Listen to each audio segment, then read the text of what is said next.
So hari ni I nak highlight on 4 jenis anxiety yang sebenarnya common juga antara penghidap-penghidap anxiety, which is yang pertama adalah generalized anxiety disorder, GAD. Contohlah kita bagi situation, macam semua orang yang pergi interview mesti akan rasa nervous kan, tapi 3% of the population sebenarnya even dah habis interview pun dia still rasa stress, rasa berdebar-debar, rasa nervous. Dia rasa macam persistent rasa anxiety tersebut, and then dia boleh jadi lebih worsen sampai dia rasa sangat sakit, macam dia ada chest pain, and then dia boleh sampai bawa kepada mimpi ngeri, and then selain daripada tu dia sangat unreasonable. Maksudnya mungkin benda tu sebenarnya tak perlu pun rasa stress ataupun rasa takut, tapi bagi dia benda tu sangat-sangat besar, sangat-sangat menyebabkan dia rasa tak selesa, rasa berdebar-debar, dia sampai berpeluh-peluh, rasa dia tak boleh nak teruskan hidup dia tak boleh nak pergi kerja, dia tak boleh nak pergi sekolah. And then if dia rasa this kind of condition more than 6 months,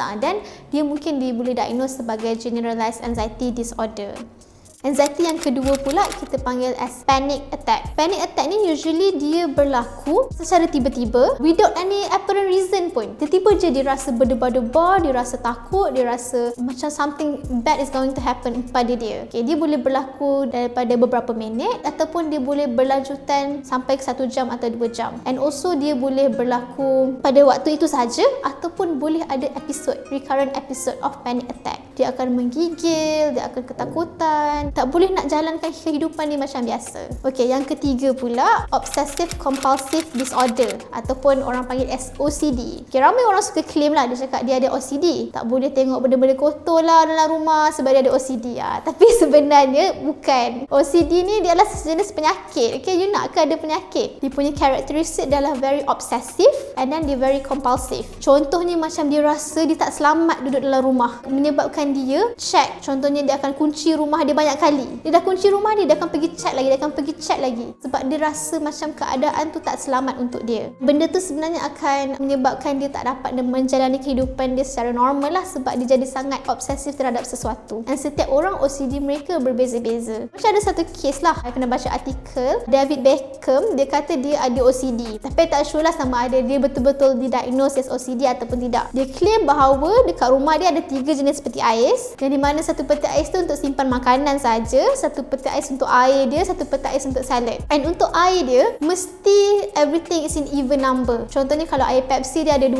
tin, air Coke dia mesti ada 2 tin. Kalau ada 3 tin dia akan keluarkan daripada peti ais tu sebab dia tak boleh, dia mesti tengok everything in even number. Tu antara yang diklaim of David Beckham lah, cakap dia ada OCD on that. And then the last one adalah post traumatic stress disorder, PTSD. Okay, maksudnya disebabkan sesuatu event, orang jadi sangat trauma pada keadaan tersebut, di mana dia boleh jadi macam teringat-ingat ataupun sampai masuk mimpi, and then dia tak boleh dekat pun dengan keadaan tersebut sebab benda tu sangat mentraumakan dia. Contohlah paling senang macam orang yang pernah accident kereta. Orang yang accident kereta, kalau dia ada PTSD, dia nak masuk kereta, orang lain bawa pun dia tak boleh. Dia nak pergi mana-mana naik kereta pun dia sangat takut, apatah lagi dia bawa kereta. Itu sebenarnya adalah you might having PTSD and you memerlukan bantuan lah. Kalau tak, you akan live within that kind of condition sampai bila-bila. Selain daripada tu ada juga PTSD yang disebabkan oleh sexual assault, abuse. Itu boleh menyebabkan anda mengalami PTSD juga. Masalah-masalah anxiety ni boleh dirawat. Tak semestinya disebabkan you tak beriman, that's why you ada anxiety. Tak. Anxiety adalah sejenis penyakit, which is you perlu berjumpa dengan doktor, the right doctor untuk dapatkan rawatan, and you sebenarnya pun boleh hidup macam orang biasa, sama juga macam orang lain. Okay, yang penting mesti dapatkan bantuan. So untuk treatment of anxiety, yes, kita ada ubat